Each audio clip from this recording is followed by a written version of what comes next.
Friend, आज हम discuss करने जा रहे हैं नेटवर्क टर्मिनोलॉजी के बेसिक कंसेप्ट पर, जिसमें आज हम समझने की कोशिश करेंगे कि मैश क्या होता है और लूप क्या होता है।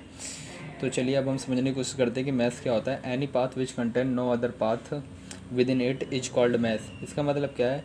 सर्किट के अंदर कोई भी क्लोज्ड पाथ जिसके अंदर कोई दूसरा क्लोज्ड पाथ कंटेन ना करता हो उसे हम मैश कहते हैं। जैसे कि आप इस सर्किट में आप देख सकते हैं कि ए बी डी ए आपका क्या है, एक क्लोज्ड पाथ है और इसके अंदर कोई दूसरा क्लोज्ड पाथ कंटेन नहीं कर रहा। उसी प्रकार यहाँ पे बी सी डी बी भी आपका क्या है, एक क्लोज्ड पाथ है और इसके अंदर भी आपका कोई दूसरा क्लोज्ड पाथ कंटेन नहीं कर रहा। लेकिन A B C D A मतलब ये जो ओवरऑल पूरा सर्किट है, इस पूरे सर्किट के अंदर आपके दो क्लोज्ड पाथ कंटेन कर रहे हैं, इसलिए आप A B C D A को आप मैश नहीं कह सकते। इसमें आपके मैश सिर्फ दो ही है, ए बी डी ए और बी सी डी बी आपके दो मैश है। अब हम समझने की कोशिश करते हैं कि लूप क्या होता है। लूप आपका it is a closed path in a circuit, मतलब लूप आपका क्लोज्ड पाथ होता है सर्किट के अंदर। और इसकी दूसरी डेफिनेशन ये है कि if one start from one node and after going through a set of nodes return to same starting node without crossing any of the intermediate node twice then it is known as loop.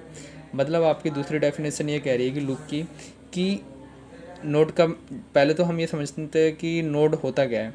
Node आपका basically किसी भी it is a node is a point where terminals of two और more elements connected together.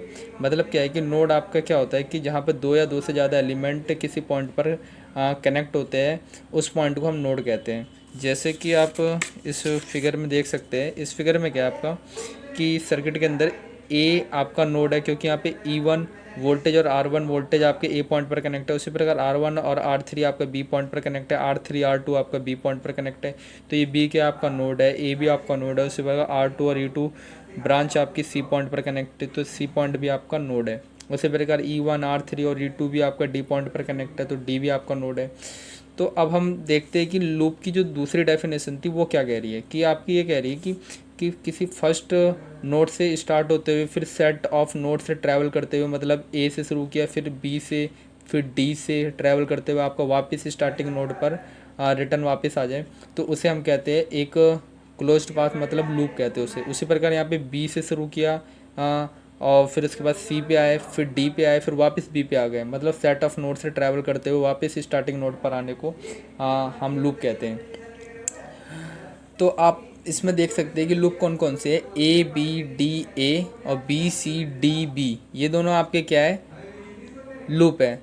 लेकिन इसमें एक और loop आपका आता है कि A B C D A, ये भी आपका लूप है, मतलब ओवरऑल जो सर्किट आपका पूरा है वो भी आपका क्या है, एक लूप है। लेकिन आपका A B C D A आपका मैश नहीं है, लेकिन ये आपका लूप है। क्योंकि लूप क्या कहता है कि लूप की डेफिनेशन ये कहती है कि स्टार्टिंग नोड से जिस नोड से शुरू किया है उसी पर सेट ऑफ नोड से ट्रैवल करते हुए वापस उसी नोड पर आने को हम कहते हैं लूप। और मैश क्या होता है? मैश ये कहता है कि किसी भी ऐसा कोई क्लोज्ड पाथ जिसके अंदर कोई दूसरा क्लोज्ड पाथ कंटेन ना करता हो, उसे हम मैश कहते हैं। तो अब हम देखते हैं कि यहाँ पर क्या लिखा हुआ है कि loop contain mesh but mesh does not contain loop. मतलब क्या है कि लूप के अंदर आपका मैश कंटेन हो सकता है, लेकिन मैश के अंदर कभी भी लूप कंटेन नहीं हो सकता। वो इसलिए क्योंकि मैश एक सिंगल क्लोज्ड पाथ होता है, उसके अंदर कोई दूसरा क्लोज्ड पाथ कंटेन नहीं करता, इसलिए मैश के अंदर कभी भी लूप कंटेन नहीं हो सकता। लेकिन लूप के अंदर मैश इसलिए कंटेन हो सकता है क्योंकि लूप आपका एक क्लोज सर्किट है, क्लोज्ड पाथ है, और जिस नोड से शुरू होता है वो वापस उसी नोड से घूम के रिटर्न आके वापस वहीं पर आ जाए, तो उसे हम कहते हैं लूप कहते हैं। इसलिए ये पूरा आपका एक लूप है, A B C D A, ये आपका एक लूप है और इसके अंदर आपके दो मैश कंटेन हो रहे हैं, ए बी डी ए और बी सी डी बी, ये आपके दो मैश कंटेन हो रहे हैं। इसलिए हम कह सकते हैं कि लूप के अंदर मैश कंटेन हो सकता है बट मैश के अंदर लूप कंटेन नहीं हो सकता। तो अब हम नेक्स्ट वीडियो में समझने की कोशिश करेंगे कि नोड और जंक्शन और ब्रांच, ये तीन चीज़ समझने की कोशिश करेंगे कि ये तीनों होते क्या है। Thank you.